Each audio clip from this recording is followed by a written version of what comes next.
특히 미국인들의 비만율이 심각한 건 맞습니다. 근데 우리나라도 이제는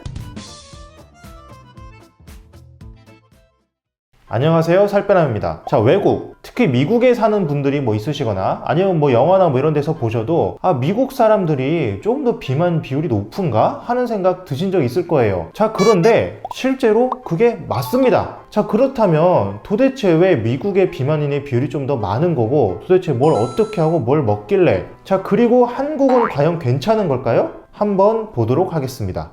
자, 일단 세계 비만율 순위가 있는데요, 1위부터 191위까지 있습니다. 자, 미국은 비만율 36.2%로요 세계 12위예요. 자, 그리고 한국은 4.7%로 세계 183위입니다. 자, 이것만 봐도 한국 사람들은 정말로 살이 덜 찐 게 맞다는 걸 알 수가 있어요. 근데 가끔 다른 통계 보신 분들도 있을 거예요. 아니, 우리나라 비만 유병률이 35%가 넘는다던데, 아니 그럼 그건 도대체 뭐냐? 자, 근데 그건 기준이 달라서 그렇습니다. 자, 여기 2018년 국정감사 자료를 좀 보실게요. 자, 우리나라 기준으로는 BMI가 25에서 29.9 사이면 비만이고요, 30 이상이면 고도비만이거든요. 자, 그런데 OECD 국가를 비롯한 외국에서는 25에서 29.9 사이면 정상 체중이고 30 이상일 때는 고도비만이 아닌 그냥 비만입니다. 자, 이거 기준이 왜 그렇게 다르냐?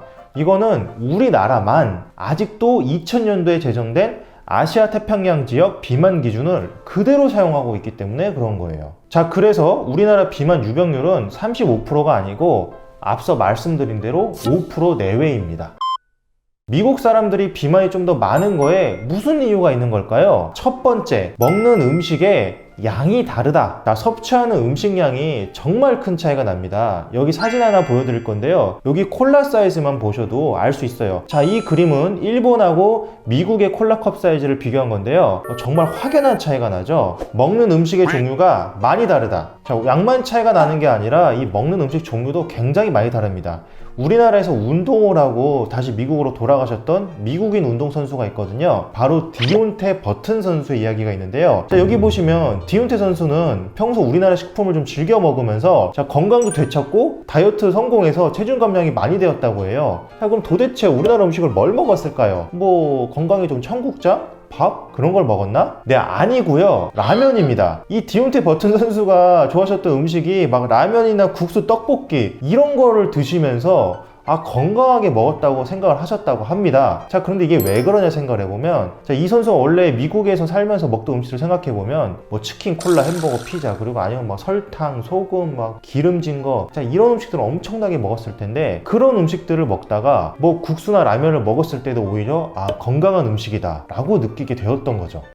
살 안 찌는 음식을 구하기 힘들다. 미국에 와서 편의점에 딱 들어가시면요, 음식 종류가 굉장합니다. 정말 살이 많이 찌는 기름진 거, 엄청 달달한 거, 편의점에 들어갔을 때 그런 살이 안 찌는 음식들이 있는 경우가 잘 없습니다. 자, 미국에서는 아예 이런 용어가 있죠. Food Desert, 즉 음식 사막이죠. 신선식품, 즉 채소나 과일 같은 이런 건강하고 신선한 식품들, 살이 안 찌는 그런 음식들을 구하기가 정말 힘든 지역들이 있는데, 그 지역들을 음식 사막이라고 부릅니다. 자, 그런 지역에서는 오히려 가공식품이나 정크푸드처럼 살이 찌고 그런 음식들은 쉽게 구할 수 있는데요, 이런 채소나 신선식품을 구하기가 정말 힘들어요. 근데 우리나라에서는 채소나 이런 거는 어디서든 쉽게 구할 수 있잖아요. 정말 차이가 많이 납니다. 이게 특히 또 더 심각해질 수 있는 게, 미국 같은 경우는 빈부격차 우리나라보다 좀 더 심하고, 특히 좀 가난한 지역일수록 이런 푸드 데저트 현상이 더욱더 심하고요. 그리고 또 생각해 볼 수 있는 게, 우리나라는 또 좁다 보니까 이런 산지에서 오는 게 생각보다 그렇게 어렵지 않잖아요. 미국은 땅이 정말 넓다 보니까 그런 산지에서 오는 것들도 시간이 오래 걸릴 거고, 따라서 이런 푸드 데저트 현상이 좀 더 심해진다고 보입니다. 4번, 장내세균종의 차이가 있다. 자, 이건 닭과 달걀일 수도 있는데요, 살을 찌게 하는 주범인 똥보균이 우리나라 사람은 좀 더 적습니다. 자, 2018년 가천대 의대 연구에 따르면 살이 찌게 하는 똥보균과 살이 안 찌게 하는 날씬균의 비율이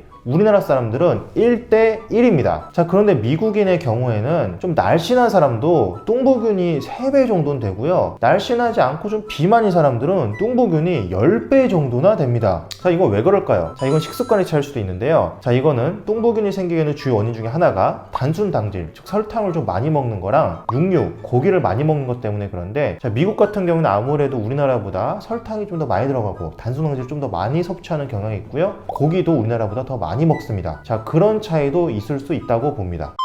자, 앞에서 한국은 날씬한 편이라고 했는데, 자, 그러면 과연 계속 그럴 수 있을 것인지, 우리나라는 걱정을 안 해도 되는지 한번 좀 살펴볼게요. 자, 1번 음식량. 자, 이건 뭐 크게 걱정할 건 아닌데 그래도 좀 주의는 해야 될 게, 우리나라도 이제 좀 먹방이 유행하고 있잖아요. 근데 먹방 같은 경우에 제 이전 영상에도 말씀드렸지만 어른들은 상관이 없는데 아이들은 좀 보고 따라할 수가 있어요. 그래서 많이 먹는 거 따라할 수가 있기 때문에 먹방 같은 경우에는 아이들 보는 거는 좀 교육을 하면서 보게 해야 되지 않을까 싶습니다. 자, 2번 음식 종류. 자, 이것도 조금씩 안 좋아지는 추세인데요. 우리가 알게 모르게 계속 단순 당질, 즉 설탕 더 많이 먹고 있습니다. 고추장만 해도 옛날보다 설탕 비중이 더 늘어나고 있고요. 이건 갈수록 더 심화될 거예요. 왜냐? 사람들이 단 걸 더 좋아하니까, 단 게 더 잘 팔리니까. 자, 그리고 그것만이 아니라 우리나라 사람들이 자꾸 갈수록 채소는 더 덜 먹고 고기 먹는 비중은 좀 더 늘어나고 있긴 합니다. 특히 쌀도 자꾸 좀 줄어들고 있는데, 우리나라 쌀 소비량을 보면 9년 만에 72.8kg에서 59.2kg로 곤두박질 치고 있죠. 자, 이렇게 쌀은 자꾸 덜 먹을 거고 채소 섭취량도 줄어들고 있고 고기 섭취량은 조금씩 늘어나고, 자, 이렇게 가다 보면 언젠가는 미국과 비슷해지는 날이 오긴 할 겁니다. 푸드 데저트. 자, 지금은 괜찮은데 우리나라 농가들도 좀 사정이 점점 어려워지고 있는 걸 다들 아실 겁니다. 자, 이렇게 자꾸 가다 보면 우리나라도 언젠가는 신선식품을 좀 구하기 어려운 날이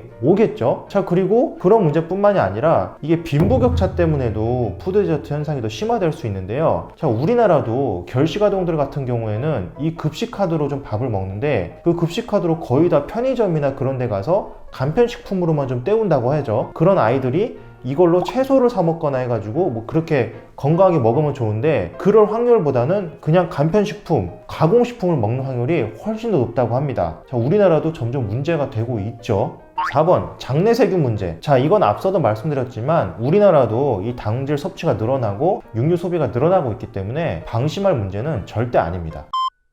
자, 살 빼나면 이런 추세를 막고 우리나라 사람들이 계속 건강과 날씬함을 좀 유지하기 위해서 되도록이면 식단을 채소랑 밥 위주로 좀 구성을 하고 나머지 한 20% 정도를 고기나 다른 단백질을 먹는 게 좋지 않을까 제안을 합니다. 자, 이렇게 먹는 거는 예전 우리나라 조상들 식단과도 좀 비슷하긴 한데요. 자, 이거는 장수학을 연구하는 발토 롱고 박사님도 말씀하셨던 내용이죠. 자, 어느 민족이든 그 선조들이 먹었던 음식을 먹었을 때 뭐 크론병이나 위궤양 같은 그런 자가 면역성 장질환이 생길 확률이 훨씬 줄어든다고 해요. 자, 이건 왜 그러냐면 그 음식에 대한 어떤 내성이나 적응도가 유전자 레벨에 각인되어 있기 때문이라고 합니다. 특히 탄수화물, 특히 단순 당질, 막 설탕, 액상과당 이런 거 섭취가 계속 늘어나고 있거든요. 얘네가 그냥 이렇게 설탕을 퍼먹는 게 아니라 우리가 알게 모르게 식품에 뭐 고추장이 들어가 있다든지 음료수에 들어가 있다든지 온갖 것에 다 들어가고 있기 때문에 점점 그 섭취가 늘어나고 있어요. 반대로 복합당질, 자연에 있는 그대로의 당질, 복합탄수화물, 뭐 쌀이나 채소나 이런 것들은 점점 덜 먹고 있거든요. 자, 이런 신선식품들 위주로 자꾸 음식을 바꾸려고 노력하는 게 필요하다고 하겠습니다. 특히 살 빼남은 앞서 말씀드린 쌀 관련해서 가급적이면 다이어트 할 때도 밥을 완전히 끊지는 마시고 밥을 좀 어느 정도 드시기를 권유드리고 있어요. 구독과 좋아요를 누르면 요요가 안 올지도. 자, 오늘은 외국의 사례를 교훈 삼기도 하고 우리 다이어트에도 좀 도움이 되도록 내용을 한번 준비해 봤고요. 자, 우리나라는 아직은 뭐 서구화가 그렇게까지 진행은 되지 않고 뭐 푸드 데저트도 엄청 심한 상황은 아니라서 아직까지는 그래도 좀 다이어트하기 좋은 나라라고 할 수 있고요. 자, 여러분들 힘내서 다이어트 하면은 얼마든지 보상받을 수 있습니다.